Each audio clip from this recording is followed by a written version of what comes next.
Did the Crusades fail?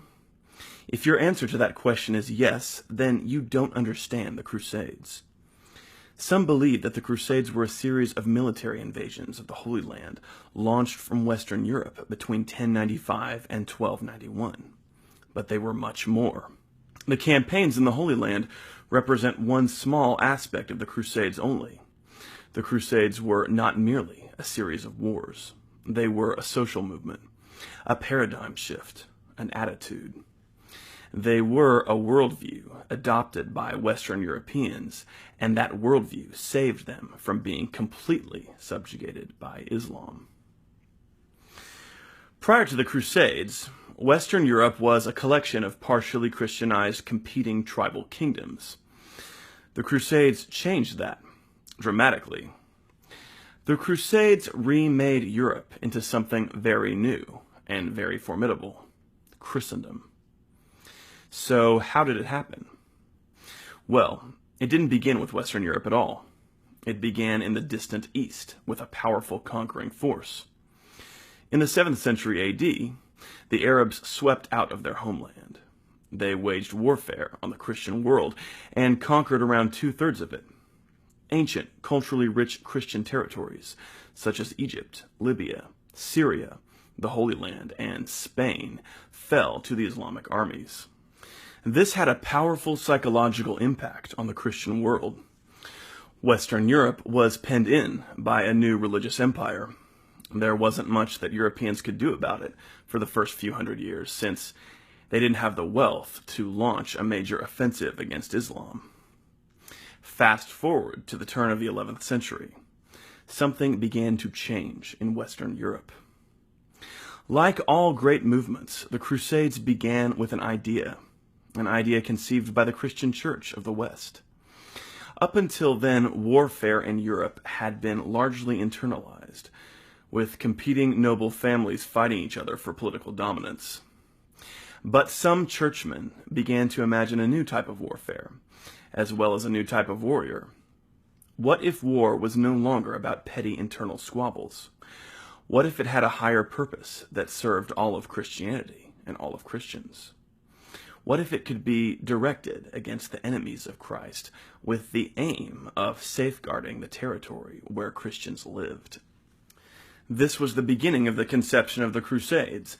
In the 11th century, the popes began consecrating the military efforts of Spanish Christians against Muslims as holy enterprises. They also called on the Normans to invade Muslim-held Italy and Sicily. It worked. These Christian armies began to reclaim territory once lost to the Muslims.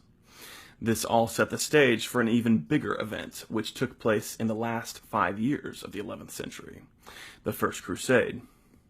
Here's how Pope Urban II addressed the knights when he was preaching the First Crusade. "Let those who are accustomed to wage private wars wastefully, even against believers, go forth against the infidels in a battle worthy to be undertaken now and to be finished in victory. Now let those who until recently existed as plunderers be soldiers of Christ. Now let those who formerly contended against brothers and relations rightly fight barbarians." The First Crusade achieved something remarkable. It united Western Europeans from all corners of their continent: England, France, Spain, Germany, Italy, and more. Warriors who previously had no connection were suddenly bound together, united in a single super army with the united goal of defending their common heritage and religion against an external alien aggressor. And they weren't fighting close to home either. They traveled huge distances from Europe to Asia to take on Muslim armies in Anatolia, Syria, and Palestine. Today, armies traveling across continents is commonplace, but it was highly unusual in the 11th century and represented a massive risk. Amazingly, the First Crusade succeeded. This diverse, motley army of warriors from all over Europe managed to achieve a united goal of defeating Islamic forces and restoring formerly Christian cities like Antioch and Jerusalem to Christian rule. It's impossible to overestimate the impact that the victory of the First Crusade had on Western European culture. For one thing, it essentially gave birth to a common Western heritage. For the first time, Westerners had a common experience upon which they could reflect, and it was remembered everywhere. Churches were built commemorating this event. Chronicles were written to immortalize the experience. Songs were composed, statues built, stained glass windows were dedicated. Everywhere, people recalled their relatives who had been involved and revered their memory. Guibert of Nogent, one of the most famous authors from this period, interpreted the First Crusade as a paradigm shift. He describes here how God gave crusading to warriors as an alternative to the monastic life, so that they might achieve God's purposes through their customary profession. God ordained holy wars in our time so that the knightly order and the erring mob who, like their ancient pagan models, were engaged in mutual slaughter, might find a new way of earning salvation. Thus, without having chosen a monastic life, they were compelled to give up this world, free to continue their customary pursuits. Nevertheless, they earned some measure of God's grace by their own efforts.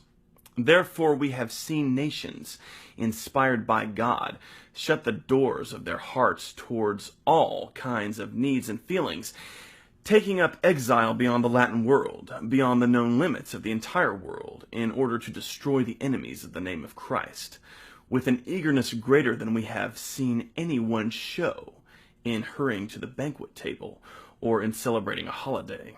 Today, we interpret the First Crusade as a natural event, but for medieval Westerners, only the supernatural could explain it. This was God's work, and the success proved to them that it had been God's will. They now had evidence that God desired this thing called Christendom, this united militant civilization which spanned Europe and protected the Christian religion and way of life. The crusade became the most solemn duty of Christendom, and it wasn't confined to just operations in the Holy Land. Popes issued crusade indulgences for the wars in Spain against Islam, for the campaigns in the Baltic against pagans, and for the wars in southern France to drive out the Albigensians. The crusade became the means of protecting and expanding the common heritage of all Western European Christians on every front. At the end of the 13th century, the Muslims did drive the Crusaders out of the Holy Land, but that didn't mean they won the war. The Muslims continued on, trying to conquer the Christians farther in the West. They would ultimately gain Greece, Hungary, and other eastern regions. Indeed, the threat of the Ottoman Empire was far graver than what the Crusaders faced in the High Middle Ages. And it was the concept of the Crusade that allowed Europeans, still frequently divided by internal politics, to band together through a common cause and preserve the West from complete takeover by the Ottoman Turks. Western Europe would ultimately defeat the Turks at Lepanto with a great crusade in the same tradition as the First Crusade, a united coalition of diverse Western European peoples intent on defending their tradition. In the case of Lepanto, that was the final verdict on Islam's designs on Western Europe, and that verdict was a successfully defended Christendom. Italy would not be conquered by the Muslims, but would remain a powerful Christian political entity. In Spain, too, the Muslims would be driven out, and the Spain that emerged victorious from its long war with Islam was very different from the Spain that had been conquered by the Muslims.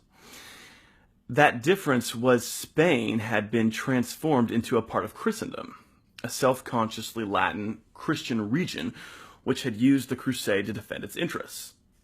Faced with the mentality of the crusade, Islam could not advance into Western Europe. Latin civilization was saved.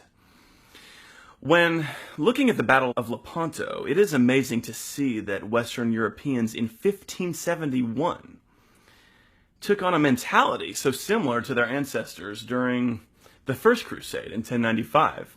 Lepanto is a vivid example of how deeply the idea of crusade had worked its way into the Western imagination. Pope Pius V arranged and consecrated the coalition of European powers that gained victory at Lepanto, just as Urban II had done for the first Crusaders in the 11th century. This is a remarkable example of a long-running feeling and attitude that truly shaped European thinking over the course of centuries. The concept even managed to transcend the divisions of Protestant and Catholic during the Reformation era.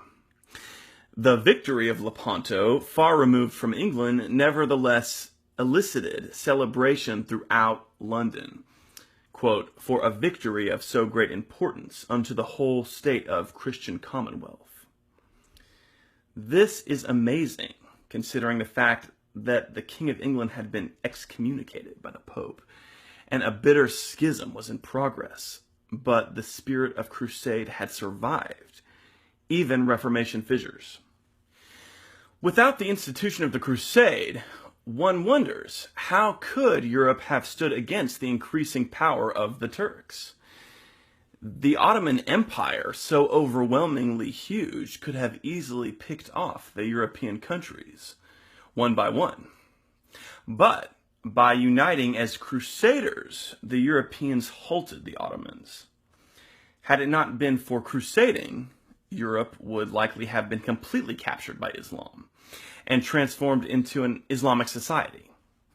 Our world today would be very different had this occurred. The United States would not exist, for there would have been no Christian Europe to found it. So in reality, every American and European today to come out of Western civilization essentially owes a debt to their crusading ancestors for their very way of life. Few realize that the United States exists today because of the Crusades, but when honestly assessing the history, this is impossible to deny.